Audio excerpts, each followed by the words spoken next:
Everybody knows who I am, right? So, in welcome. case anybody doesn't know, this is Joseph, and he's one of us. I wanted to talk about our interventions and our attempt to improve the human condition. And I want to check in and see how we're going as psychologists. Are we improving the human condition? And are we improving the human condition? What do you think? So there's been a series of meta-analyses that look at the effects of interventions over time, back to the 60s, 70s, 80s, and 90s, and have the effects been getting stronger? No. Matter of fact, this is interventions for youth. You can see with these two, they've pretty much stayed the same, and as a matter of fact, the effect sizes for depression and chronic problems for young people are going down. There's been something similar in adult psychotherapy. At least we know that interventions haven't been improving. I haven't seen evidence that it's going down. And so Herb sent this paper around about more educationally based interventions. And you can see the effect sizes are kind of hovering around 0 for this. We do have effect sizes, so Emma, it's not as bad as you said, like there's no effect. There are effects. That's actually... I didn't say no effect. That's actually still an important effect. But it's not improving, right? So 30, 40 years of working in intervention science, longitudinal research, all the things we do, psychometrics, over 40 years, our interventions are not becoming more effective.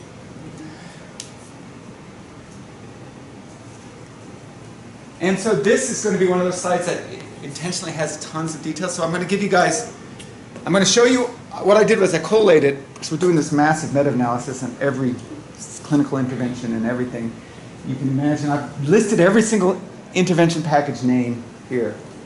And so I'm going to go pretty quick. You have 10 seconds per slide to read it, then I'm going to go to the next slide. Okay? And the idea is to convey the emotional sense of overwhelm rather than to actually read everything. Okay, you ready? Okay, clinical packages.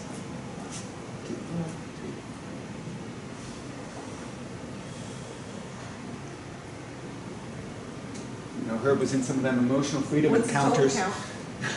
What's that? Total count? I think it's 70 or 80. This is just from Wikipedia, so there's more than this. And then we just did a big meta-analysis for Beyond Blue on youth-based interventions. So your 10 seconds are up. So resilience programs. These are some of the skills that are targeted. So I'm giving you examples of things that are packages with lots and lots of components and lots of things in them. It's kind of hard to tell what's going on, isn't it? They have different names. They use different words to describe the different things that they're targeting. I'm just wondering if our science is going to be progressive if we keep doing this. I know it wasn't enough time though.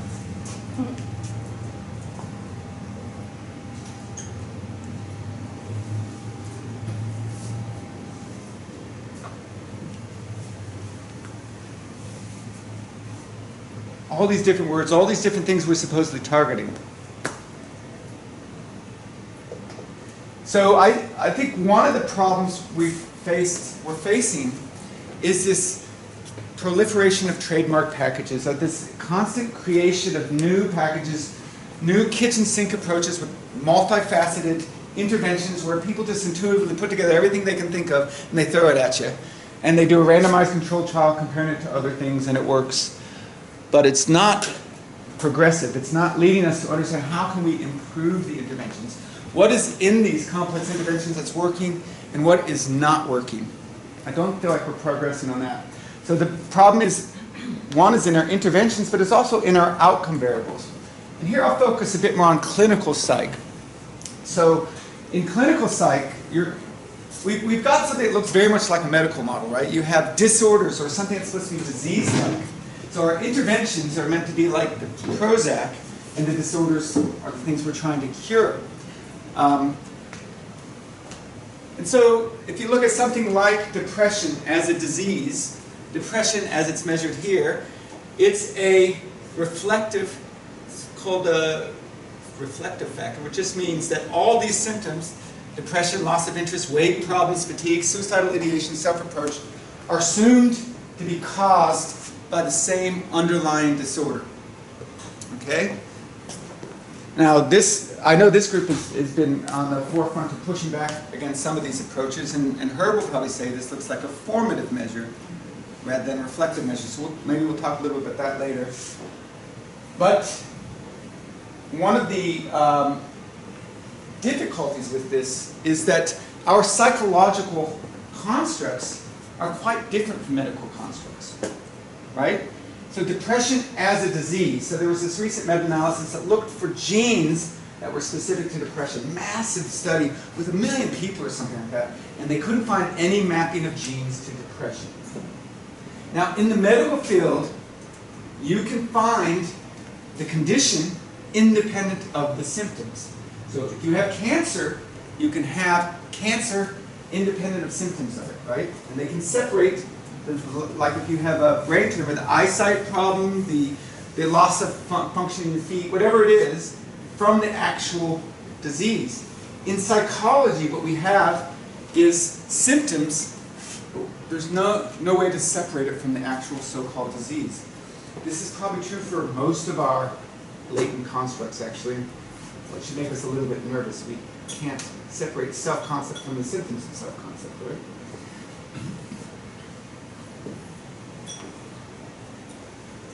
So the big problem is that mental disorders are not identified as separate disease entities. We want them to be. As clinical psychs, we want to look like doctors, right? So we can charge Medicare, and that we can seem to be scientific. I think we can do a lot of good and help people and be scientific without imitating doctors. But there's a real motive for us to have diagnosable disorders that we treat. The other tricky thing is that usually that there could be relations between the so-called symptoms. So in physical disease, symptoms are usually asymmetrically related to disease, right? The disease is causing the symptoms aren't causing each other.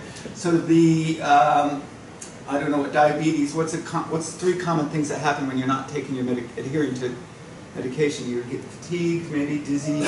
So they're all being caused by the same underlying disease, but in this case, the symptoms might relate. So let me give you 2 examples. So we have, these are all symptoms of depression. We have one sequence where the symptoms are causally related, such that you have a heart attack, you start somatizing, which means just that you're anxious, you're nervous, but you're attributing to bodily symptoms. There's something wrong with me, I'm having a heart attack again. Am I sick, am I ill? So I'm mistaking my anxiety for physical symptoms. This gets me chronically stressed, then I get tired because I'm always stressed out, and then I get depressed. So this would be classified as having the same depression as, say, this version. Death of a spouse, which leads to depression and tiredness as a result of that, concentration problems, and chronic stress. So essentially you have the same symptom markers of the so-called disease, but very different causal structures, and potentially very different consequences or implications for treatment. You wouldn't treat these the same way, would you, Rob? Rob's a practitioner, so I can ask him. He knows instantly that would be very different, even though he would diagnose them both with depression so we could get his Medicare payment. You bastard. No, just joking. Just joking. So we're going to move towards, I'm going to start to talk about some things which I'm still trying to figure out myself, but I want to kind of make it into an interesting discussion. But instead of thinking of these as depression as this thing that is causing all these symptoms, you can start to think of these things as potentially causally related in different ways for different people. And we'll return to this network thing as I work through the thing, but this is, you can see how different this is from the latent construct representation. In this case, issues with weight cause self-reproach, sleep problems. And this is anxiety, this is depression symptoms. But you can see the causal network is very different from, say, this one, where depression leads to self-reproach, suicidal ideation, sleep problems. They have very different causal sequences. Does that make a difference for intervention? What do you think, Rob? Would that make a difference for intervention? Possibly. Possibly. Okay. So I just want to talk about some of the theoretical work we've been doing with Steph Hoffman and Steve Hayes and others. And Steve Hayes is, of course, one of the founders of acceptance and commitment therapy. Stephen Hoffman is like the right-hand person to Aaron Beck, who's one of the founders of modern cognitive behavior therapy. So these are people from very different walks of life coming together to try and find a way. This is the conversion from Keynote to PowerPoint. Try and find a way to bring things together and make progress. So that in 20 years we're not looking at a line going this way in terms of the efficacy of interventions, but maybe it's going up or at least staying the same, hopefully improving. So what I'm going to talk about now is stuff that we've been talking about in chapters and books. And so that's where this stuff is coming from. We'll start off with this interesting theorem, the ergodic theorem. Has anybody ever heard of this before? I've never heard of it. It's cool sounding. So it's a question that started in physics, is when does a collective, like a volume of gas, reflect the individual subunits, gas molecules? So in our world that's multi-level, when does the effect, a process that happens at the group level, occur at the individual level? It's the same. Well, it's very unusual that affecting the group level, the collective, is going to have the same effects on the individual level. And it's only under very particular conditions when molecules are identical and don't change over time. So they're basically clones. But we make this assumption all the time, don't we? When we do our psychological interventions, we have a group that get the intervention and a group that get the control. We observe a difference. We say the intervention was effective by 0.4 standard deviation. We've made the assumption that the effect on this group is the same for each person. Well, what happens if we don't make that assumption? The problem is when we apply results from a change process at the group level, we can't assume that process is going to benefit the individual. Effects that happen at the group level aren't the same thing as what happens at the individual level. Okay, so let me just give you an example, and then we're going to go into some concrete examples of Rob's thesis and some other research which is shown, I think, shows this really clearly. So, but just, this is going to be old hat for people who are doing multi-level analysis, but for example, you could have, let's say you're thinking about typing speed, right? And people, there are big individual differences in typing speed. So there's experts and novices. These are all, by the way, world-class typists. But experts tend to type faster, and they make fewer errors. So there's a positive relationship between speed of typing and few number of errors. Negative relationship. Now, if we do an intervention on typists, where we encourage them all to go 20% faster, what do you think is going to happen? It's going to be a positive relationship. The relationship will change. Intervention will actually increase errors. So the level of the individual changing is different from what happens at the group level. This is just a cross-sectional example. But let me give you some examples of within persons. So Rob's thesis is, this is a really cool thesis. You guys really need to read this thesis. He looked at emotion regulation in day-to-day life. And in cognitive behavior therapy and in psychometric research, cognitive reappraisal is seen as universally good. It's got positive associations, 0.3, 0.4, with well-being, all kinds of positive things, right? So the implication is, in interventions, we should increase cognitive reappraisal. So what Robert did was looked at this in day-to-day life. And what you can see from this is individual. So these are individual lines rather than the group average, right? And what you see is, for a subset of people, the reds, the more they reappraised, the worse they felt. So there wasn't, at the individual level, this process didn't look beneficial at all. So is the implication that we should try and increase the amount that people reappraise? He found some other interesting things. Another one I thought was really important in my area of youth study is that reappraisal worked less well for young people than for older people. Maybe you get wiser as you get older, I don't know. And I found another one, Rob, I'll share with you, with even younger kids where they show a similar trend. So this is a process, reappraisal, which we've made conclusions about based on group level effects, which does not seem to apply at the individual level. It raises the question of whether we should just be teaching everybody reappraisal like the typical intervention package might do. And then this is some work I did with Peter Koval and John Gleason from ACU, and this was looking at, so we're starting, I hope you're starting to see them honing in on this, like to get beyond this kind of group level stuff, we need to start looking more and more at the individual in specific contexts at specific times, right? Nested, this makes it really complicated, this is where the math gets hard, nested within groups and societies, etc. So this was really looking within individual and looking at strategy type and showing that these strategies may not be useful for every individual. This was looking more at the situation and looking at when a strategy may not be useful in every single situation, right? So reappraisal has positive effects on well-being, but is it useful all the time? And so the easiest way to kind of understand this graph, let's just focus on depression.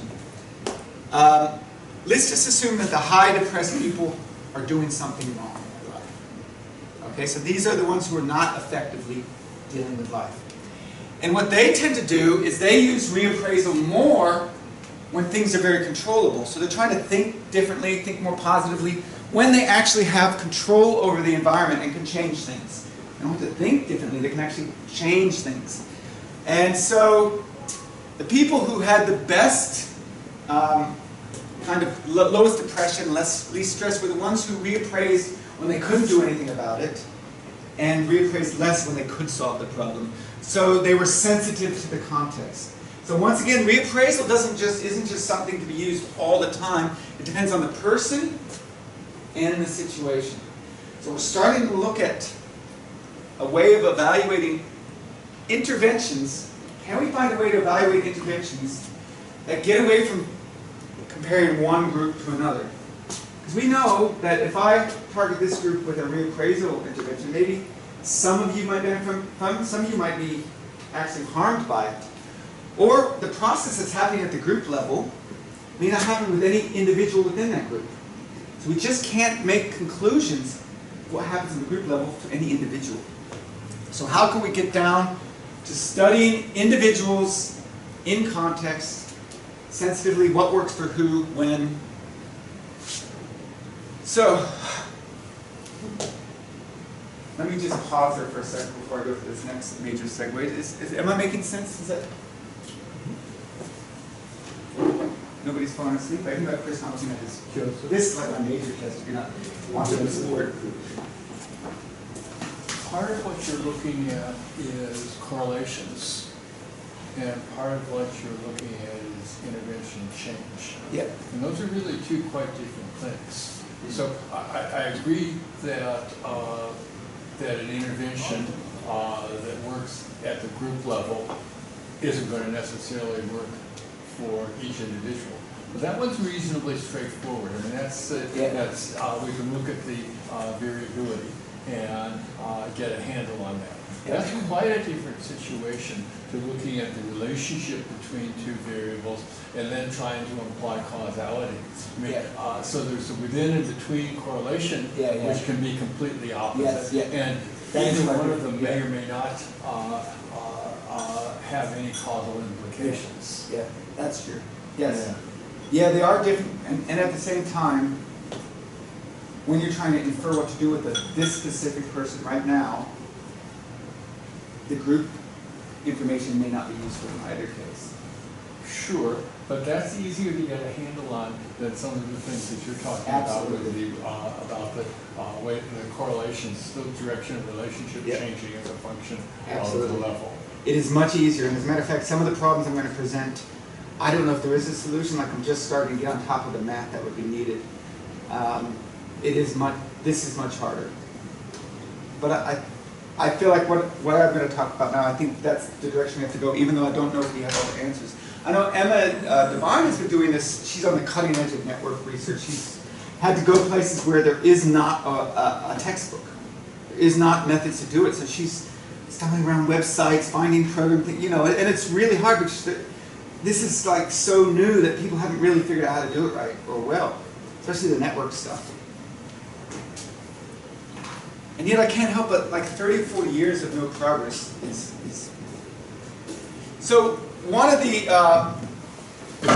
one way to kind of start to deal with this is to start to focus on processes of change in intervention rather than on evaluating processes of change instead of trademark packages. Okay? So what is it that's changing when you do the intervention, and does that produce benefit? What ingredients does your intervention have that produces benefit? So that's really what I think we need to head towards. So what gives rise to individual improvement?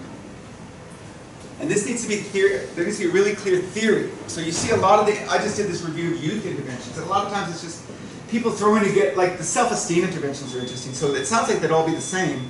They're actually completely different. It's just like 15 things people thought would be a good idea. And then they measure self-esteem. So I think you need to have a theory base, like, why is self-esteem important? Is it important to elevate self-esteem? If you elevate, like, with the frame of reference effect, if you elevate an entire school's self-esteem, is it going to help? You know what I mean? Interesting questions. So, main fall feedback loops and nonlinear changes. You'll see when we start to look at this in terms of network and change, this stuff will become more obvious where it can happen. You may need to arrange it in different orders in order to reach treatment's goal. Contextually bound and modifiable. So this is the pragmatic requirement. That the processes of change I'm going to describe today, we've got our own ideas of what those are, need to be something that the therapist can orient towards and say, yes, I know what I need to do there. It needs to be measurable and be pragmatic, basically. This is the hardest one. Multi-level process supersede or nested within others. I'm probably not going to deal with the multi-level issue at all today. But I'll just let her give me the squinty eye and tell me I should be dealing with it. But so I'm going to make an attempt to kind of show what I think could be a cool research program, and what I'm going to be trying to do. And it's based on, so we'll build it on evolutionary theory. And I'm going to use the word yearnings, which is from Steve Hayes' new book, which could also be called needs. But it's just that behaviorists don't like to use the word needs. So, because there was this big debate in the 70s about whether there's such a thing as needs and whether needs can be defined, blah, blah, blah. Massive argument. Everybody hated each other for like a half a decade, and nobody remembers the debate. But we're just going to say yearnings. And so, in this model, there's 6 yearnings out of the 7th, which is health. So there's a yearning for coherence. People want to make sense of their life. So the things I'm listing to you now are potential process variables. So these are the things that if we could measure in people's daily lives, right? To what extent are you engaging in behavior that helps you to do this? We want to orient people to doing these things. We're going to see well-being, improvements, all the things that you want. So these are kind of different from the self-determination ones. Yearning to feel. I really love this one. Because modern emotion regulation research suggests that the whole goal of human beings is to down-regulate negative affect. This is the model. I even detest the whole idea of emotion regulation as down-regulation. I mean, so the premise is that people yearn to feel the negative and the positive. That's why you have a 7th chord, for example, in music. It's both sad and happy. It's a mix of both. It's not separated. It's integrated. I think this is starting to understand what Rich means by becoming integrated. I think it's starting to be things like this I'm starting to understand. Okay, autonomy. So you guys know this from STD. And which is competence.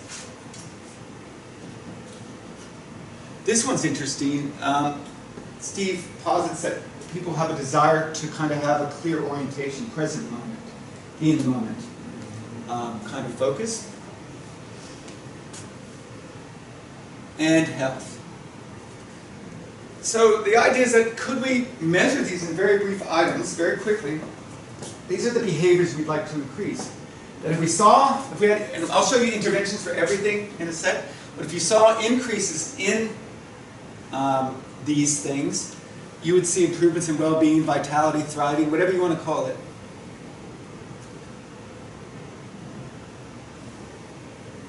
So, can we measure these things? So let's just start with these 7 yearnings. Like, let's say you measured it on a daily basis. I've seen some studies which measure things for 100 straight days. So it's possible to measure and see how these things are changing and influencing each other over time.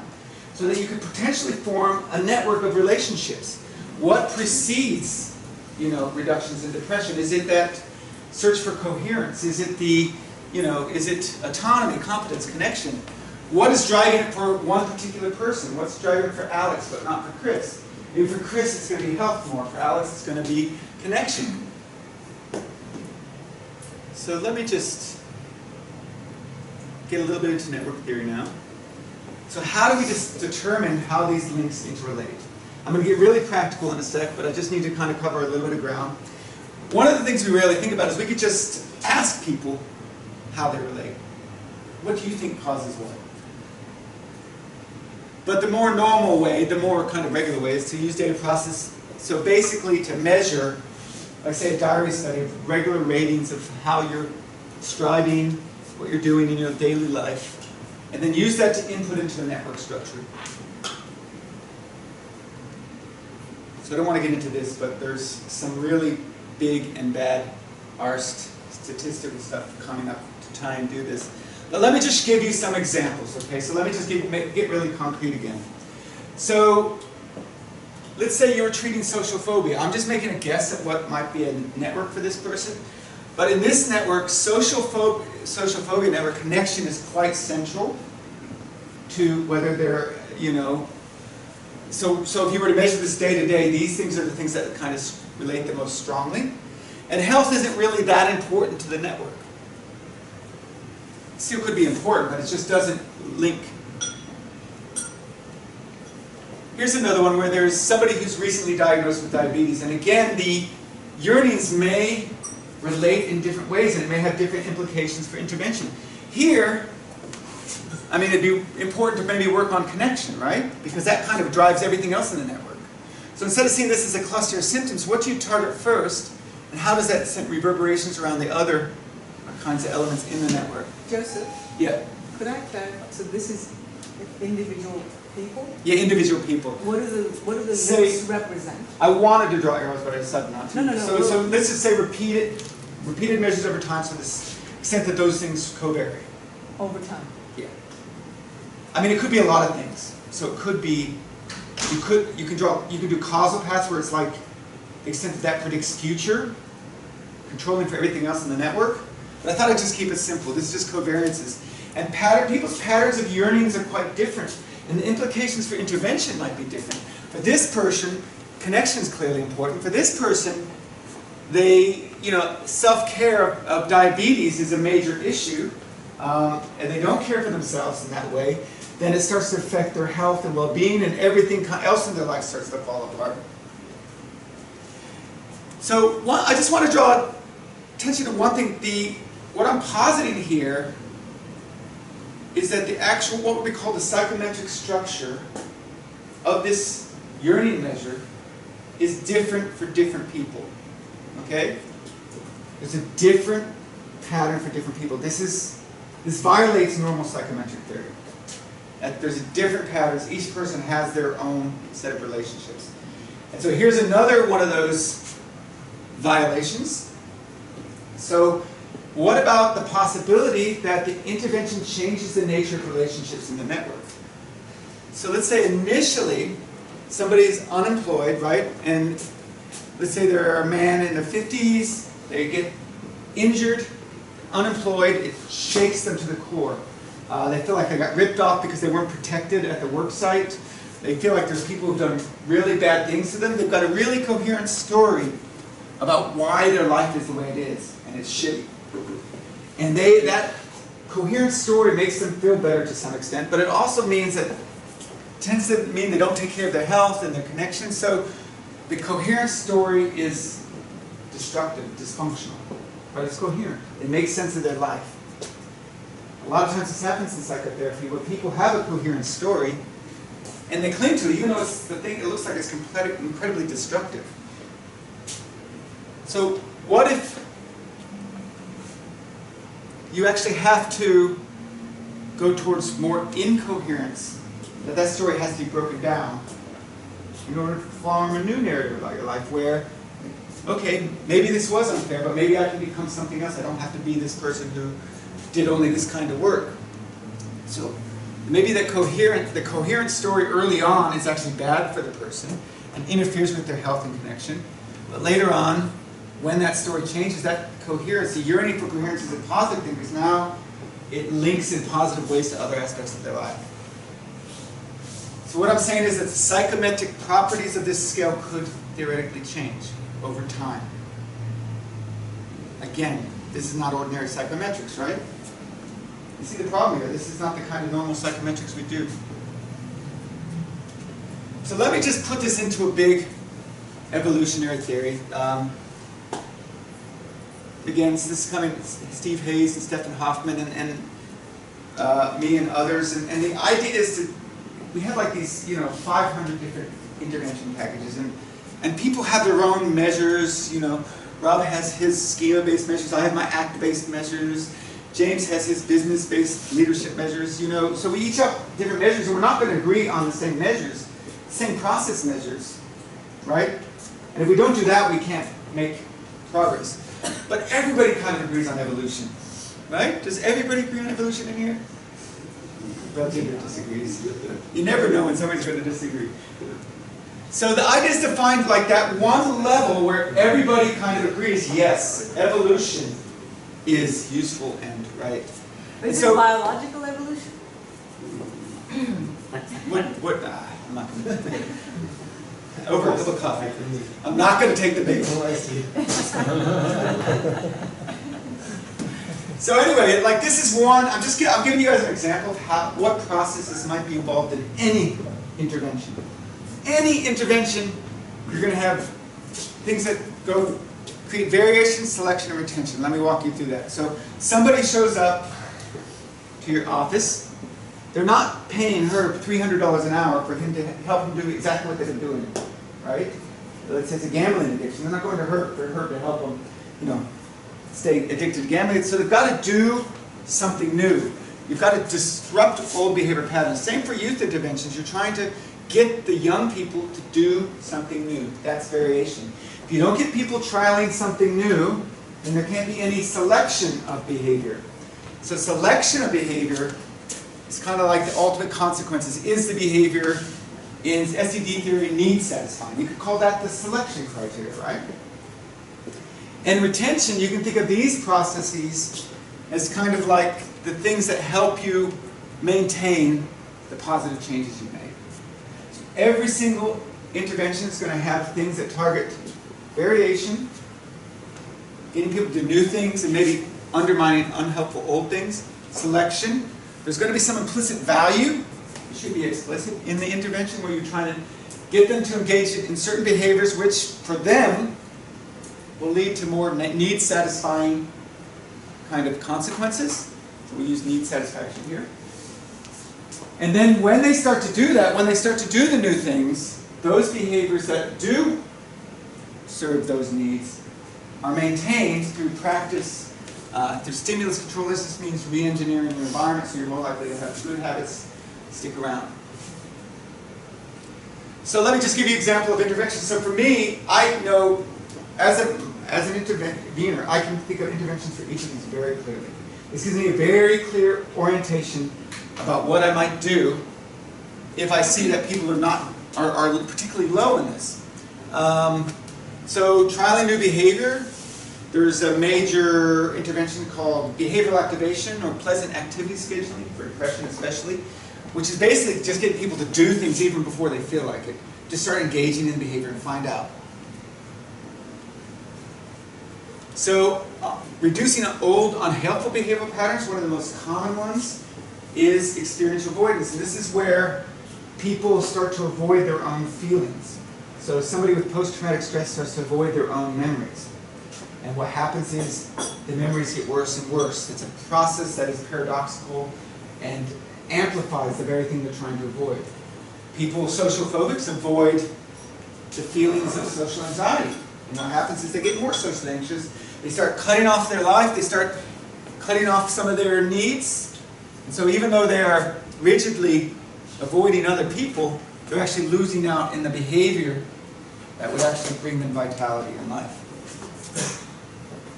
So health, sleep, hygiene, healthy diet, exercise. And the idea would be, like this is a hard problem, I have not solved it, is that if you understood, say through a kind of diary study, what somebody's network looked like, you would know which one of these would probably be the best intervention to do. That's the ideal, right? So for some people, the first thing maybe you should be doing is, if they're really dysregulated, they come in incredibly dysregulated, it's clear they're not sleeping, they have terrible health, they're sitting around all day, you might do this first. So connection, there are clear interventions for this. Value clarification, behavioral skills training, empathy, promoting kindness, contribution, the contact interventions for reducing prejudice, where you get people of very different ethnicities together and they interact with each other. The yearning to feel, there's been a decent number of art-based interventions, and therapies with you that have promising evidence. And then one of the best validated things I've seen that's really clear what they're doing is expressive writing. So the Pennebaker stuff, you guys are familiar with that. People write about something that's troubling them or their most traumatic experience, and it seems to have a lot of benefits to their mental health and well-being. Coherence. So again, there's specific interventions for promoting coherence. A lot of the insight-based therapies do this. Problem-solving, reasoning, cognitive structuring. Competence, engaging in challenging experiences graded to allow the right balance of success and setbacks. So do you see that this kind of measure orients the practitioner towards what they might do? Mindfulness. I'll just get to STD. I think STD does multiple things, but just part of it is kind of altering the environment so that it's more need satisfying and supporting people to kind of get those needs met. So, I guess, how are we doing? I want to leave time to talk. Oh, it's good. I've got plenty of time. Okay, I just want to briefly kind of shift gears to one more thing, just about 2 minutes. But so what I want to do in about 3 minutes when I'm done with this 2 minutes is talk about this and how this might work. So the idea is that you can have interventions that are tailored to what the person needs and what's important in their particular network, and target those things first. That's the idea. If we can establish these networks, if we can measure them, can we measure them reliably? Is it important, as Belgender said, to have causally directed networks? Is it enough to know they just relate? Okay, so I think we need a more individual-driven approach to evaluating intervention, where we're looking at the effects of how our intervention affects different processes across time for different people. I think this network approach is one really interesting one.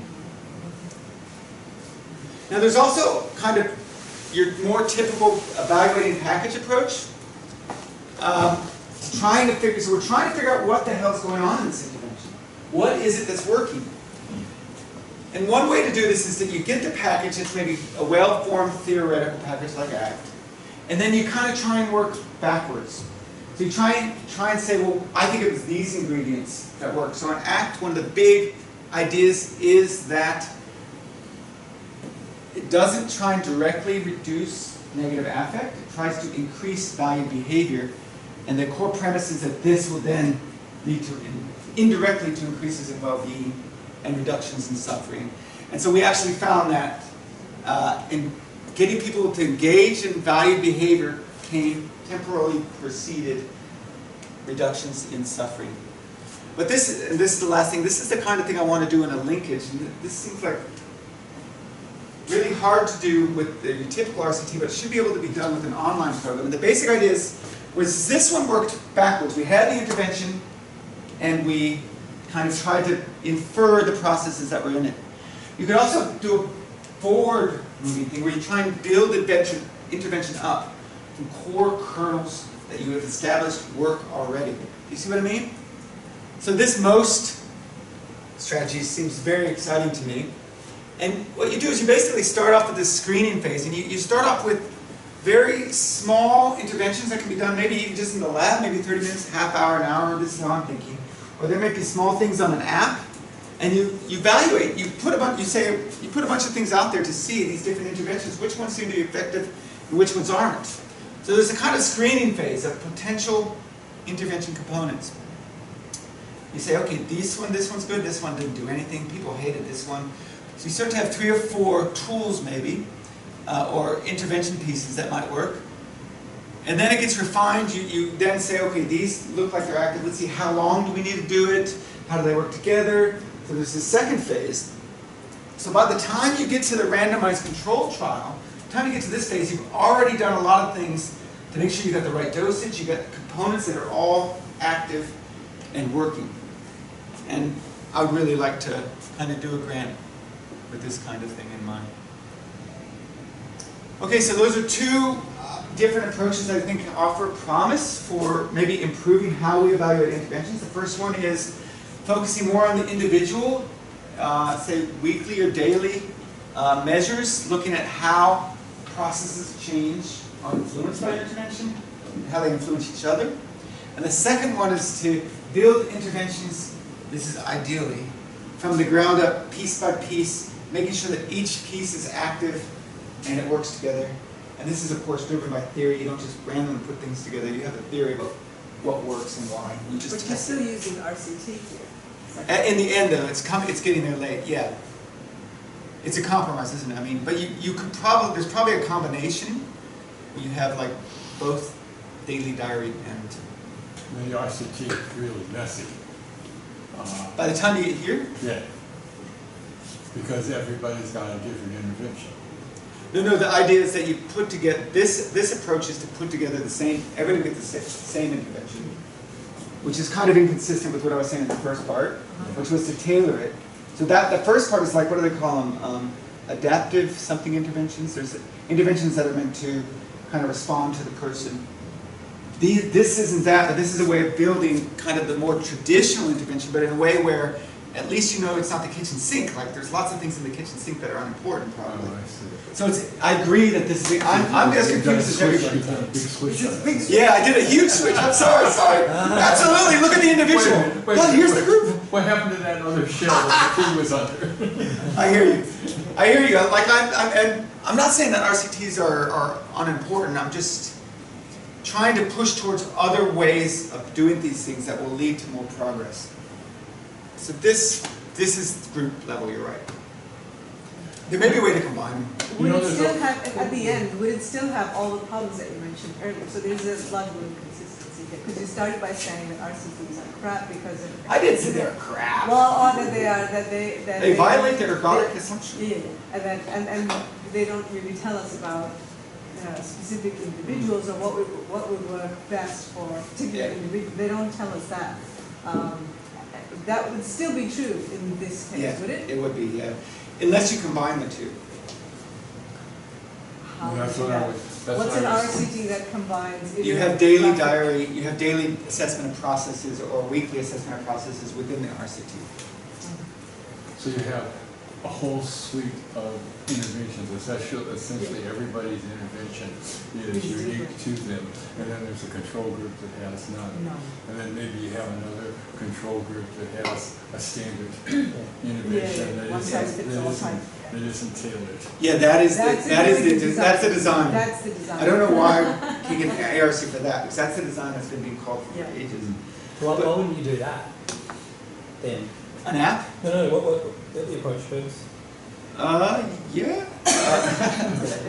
I think It hasn't so. done anything yet. I want it. This is all hypothetical. What happens? Pragmatics get in the way. So Darren has it. Darren, I don't know if you guys know Darren, the grad student.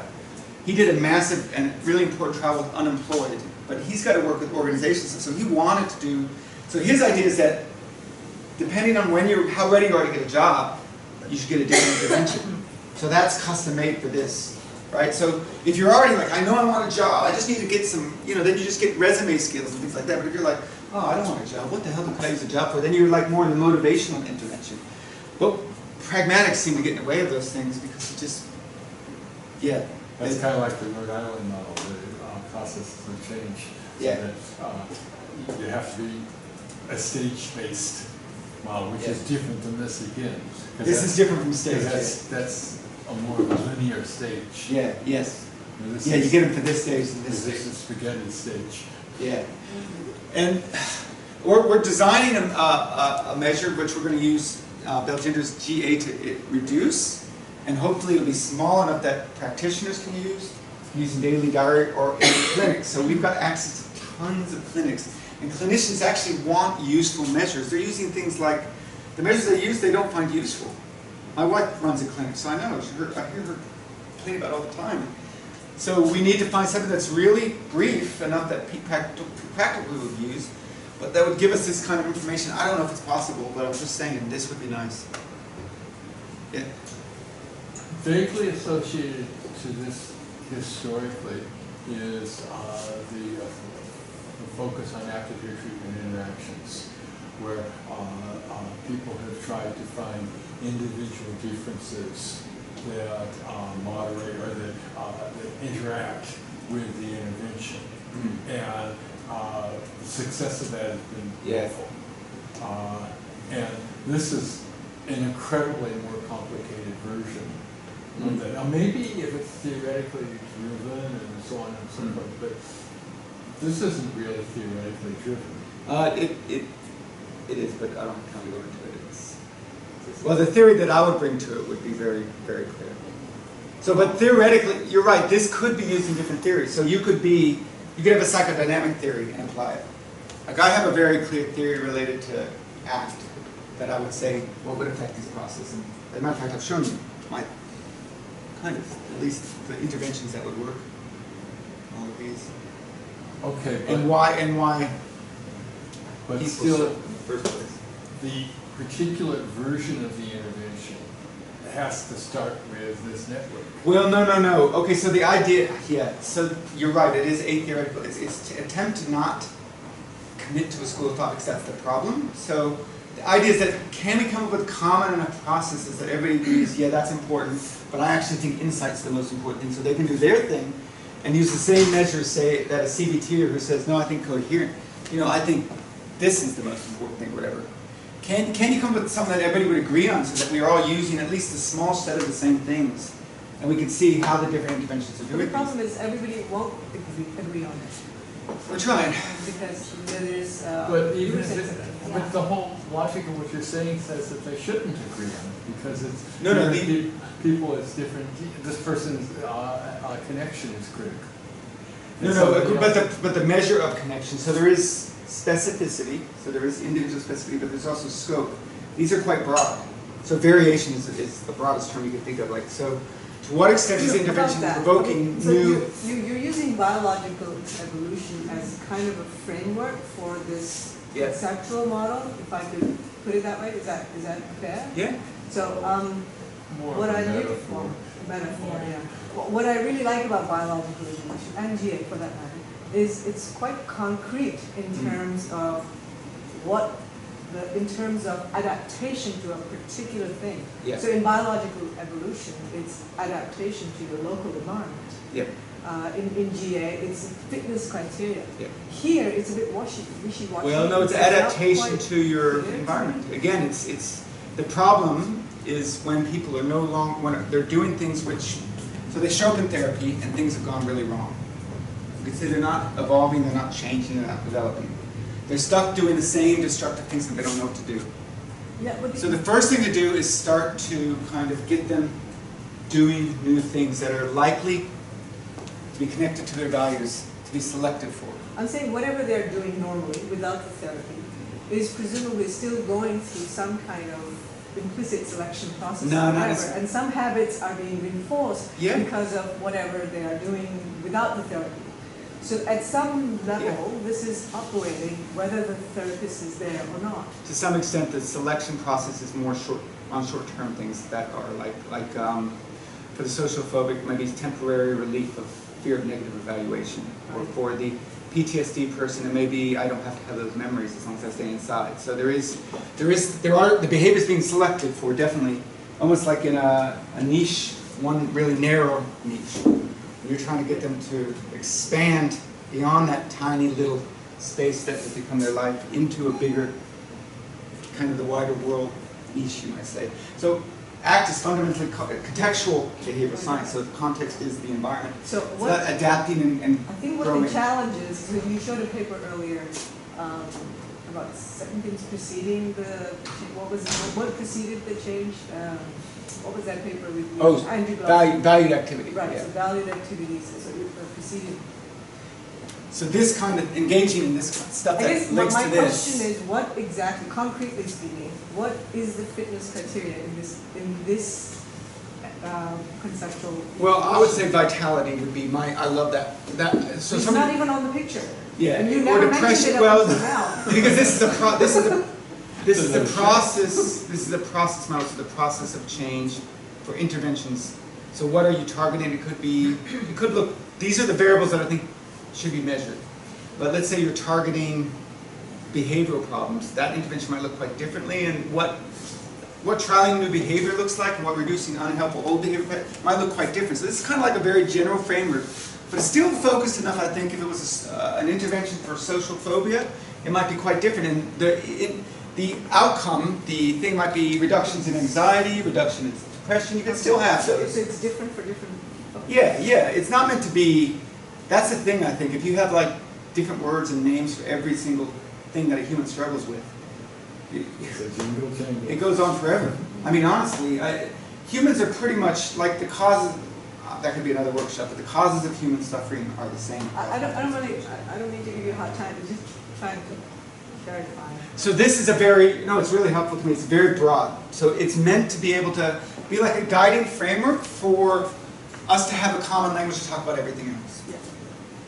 And this is me, like Steve hasn't even, they have something that's much harder to understand that I've been pushing against. It's like this three-dimensional cube. So I'm trying to make it more accessible because they tend to think very abstractly. But it may not look like this in the end, but the idea is to have a common set of terms so that when we do an intervention, say it's with disadvantaged kids or with people who need to adhere to their diabetes treatment plan or whatever, you can have a kind of common set of processes that you would be targeting at an abstract level. How it looks specifically might be quite different. Yeah. Just a more pragmatic observation is, I guess, like health insurance companies are more and more kind of interested in this kind of thing, and obviously there's a lot of money in that too.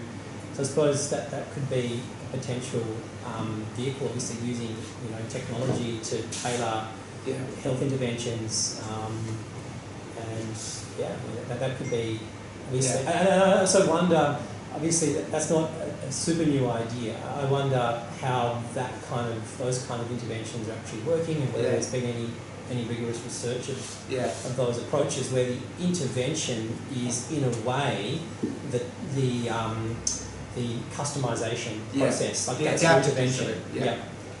I mean, have you? It's happening in e-health, and it's happening more in that and online kind of things. It's a little easier to do. Right. But in terms of showing it's better than a traditional intervention, that's Right. a good question. Like, that's the question. The other sort of sidebar question I had is, at the beginning of your presentation you showed effect size dropping over time. I was just wondering, are there method sort of factors in explaining that at all, or is that controlling for... I think they looked at that. I have a theory about why it's happening. As you know, when Albert Ellis in, what was it, 60s came up with the idea that, hey, a lot of our suffering is caused by how we have these crazy beliefs and ideas, right? That was like mind-blowing. Like, that was really amazing. So you wouldn't hear that, except if you read his best-selling book. When you went to a therapist, it was more novel. Now in 2019, we all hear that thoughts cause our behavior, and if we think positively, positive things will happen. So it's more part of the culture. And so I think the culture has learned this, and so that's maybe why a CBT therapist is less unusual. That's my theory. Could be wrong.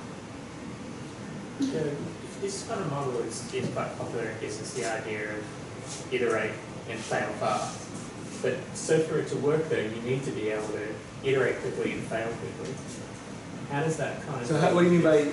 Well, so if it's a long process, the idea is that you vary, you select, you see if it works. Yeah. But if that whole process takes a long Very time, yeah. that's great. So you need to be able to do it very rapidly. How do you do that? Yeah, that is probably an interesting question. So with time series, which is this is built out of time series, it's like getting the lag right. Like, what is the lag? And that's a really hard question, because some things might take a lot longer, like a lag of 4 or 5. Some things might be more immediate. Like, I could imagine maybe mindfulness could have more immediate effects. So I don't know how to, I don't think I can answer that. We have to go to a very specific problem and see what we could theoretically say about lags. Yeah, some things take a long time. Some things like challenges can be kind of unpleasant at first, and it's only when you kind of get a little bit better at it, like studying piano, that it changes. And so there's quite a bit of lag potentially there, for example. But there's quite a different rationale. Your rationale, not your rationale, the business rationale that you put forward is saying we don't know what's going to work, but we'll try a bunch of different things, and we need to figure out, and if it doesn't work, we need to get recycle it really quickly. Whereas Joseph is trying to say he's going to come up with the approach that works for the person. And so he's not wanting to, so he thinks he's got the answer. Yeah. That makes it less like evolution. No, I don't think I have the answer. You have to understand, these are broad categories. They're not really as specific as they seem. So a thing needs to have specificity and scope. So principles that apply only to one individual, nobody else, are useless to us, right? But I think this has the right level of specificity and scope. So it's if you gave me the context of the person, they're coming in for X, Y, Z, and I kind of knew where they fell on these and knew where they were particularly strong or weak, it might orient me towards what I should do. So there's enough specificity there, but there's enough scope that it actually, I think these are general things, just like need satisfaction, that apply across lots of areas, right? So there's massive scope of need satisfaction. It has big scope, but it has enough specificity to orient the person to what to do. So those are the constructs we're looking for.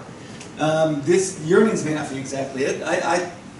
I think variation, selection, retention will be one of those really broad frameworks that allow people, hopefully, to talk, no matter what intervention you're doing, about the common things that are in there. I hope. I don't know. I wonder also about the mapping. So science abstracts for a reason. So the more that you fit the local, the less latitude you have. So in other words, you can so overly fit an individual case that it becomes paralyzing.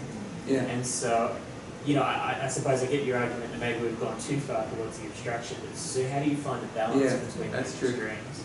Yeah, that's a good question. This is all unknown to me. This whole area, like the stats you have to get on top of, the social network stuff Emma's been working on, and me, Belzer, and Emma have been struggling with it for a year, mostly Emma.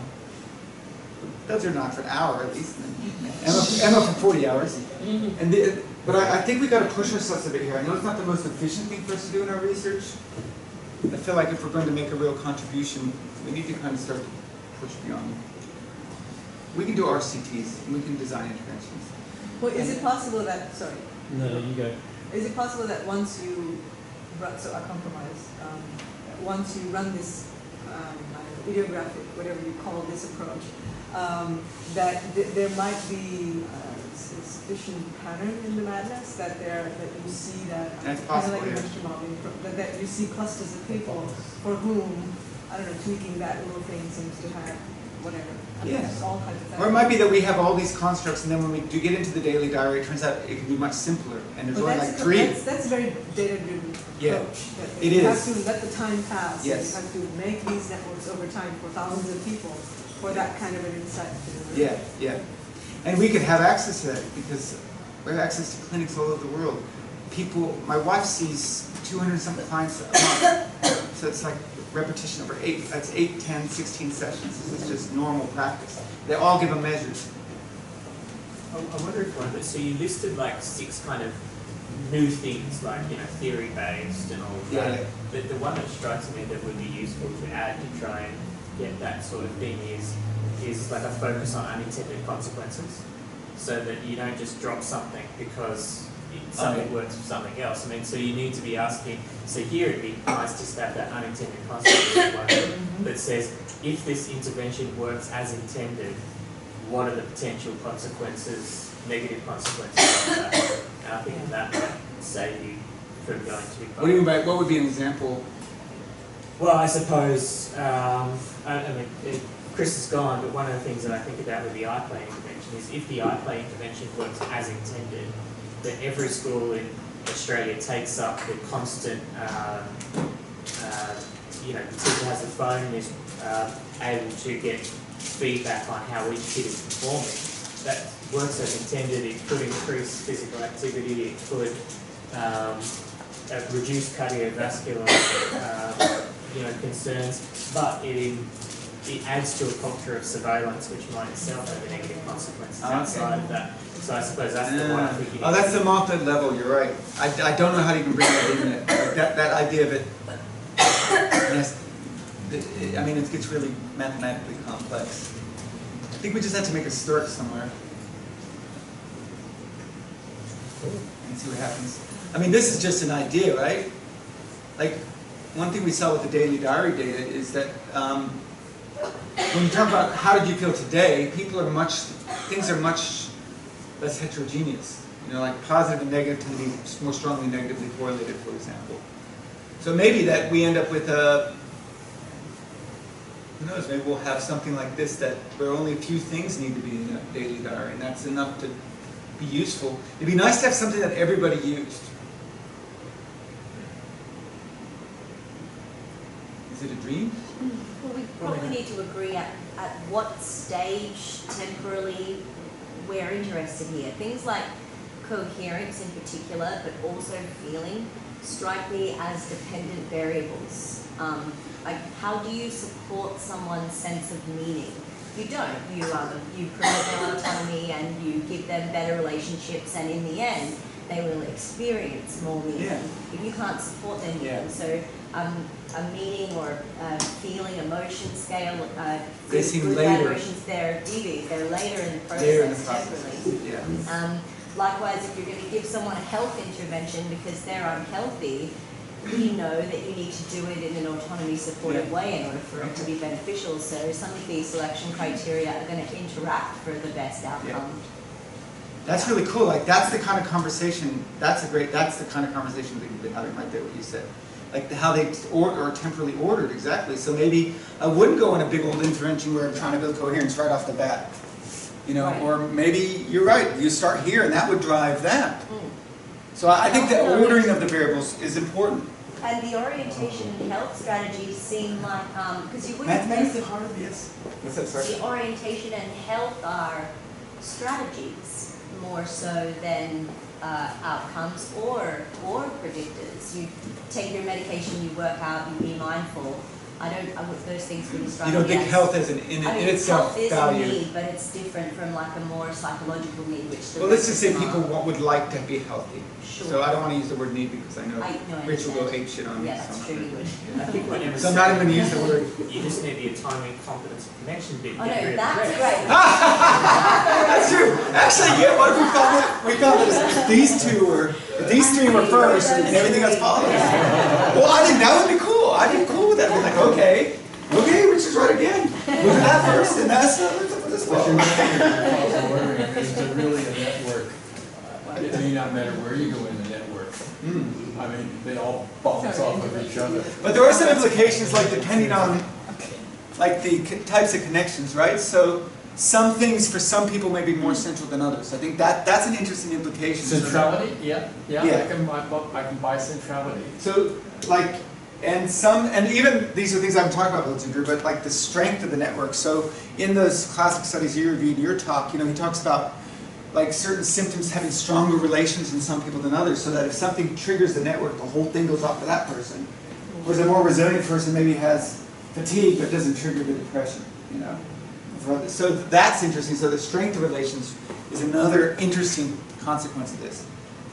And I think the conversation you're saying right now, I'm if you say, look, you're basically saying do this first and everything will flow. Yeah. That's cool. I'd be cool with that. I'd like to know that. I mean, if that were true, if the evidence came out that way, I'd be like, yep, But okay. that's what SDT research for how many years have been Saying. Yeah. Well, no. Studies have been shown. They've been shown. They haven't looked at. I can assure you, they have not looked at this causal network. I can assure you, they have not looked Well, at this. actually, did you have a causal network paper recently? That wasn't needs, was it? Last year. A causal network. Like a network approach, analytical approach to needs, was it? I don't know. What was your paper where you use networks of variables? And we've lost count. Oh, aspirations. Oh, sorry. But it's interesting that it does put the assumption of the theory. So now we have a theory, a testable a hypothesis you're posing. I find that interesting. I actually think, yeah, you might be right. Well, I think health is important, but it's going to interact particularly with autonomy for a best outcome. Yeah. Coherence is a DB. The feeling one is, as you're conceptualizing it, is interesting. People have a want to feel both the positive and the negative. I intuitively connect with that, but it still feels like a DB. I mean, if you come in and somebody already has a strong sense of autonomy and competence, but they're still struggling with something, right? Then it may mean that there may be other places to intervene that are more appropriate right after that. Well, this differs from SAT also. It's going to be one of them. Because Rich has excluded health because it's not a psychological psychological. need. Yeah. But I'm an intervener. I mean, I don't even need the word need. I'm not going to use the word need with Rich. No. Rich, I don't even know what that word means. I don't know. Well, I deny all responsibility. Feeling and orientation are probably going to interact as well. If you're not mindful, you would experience more of your both kinds of emotions.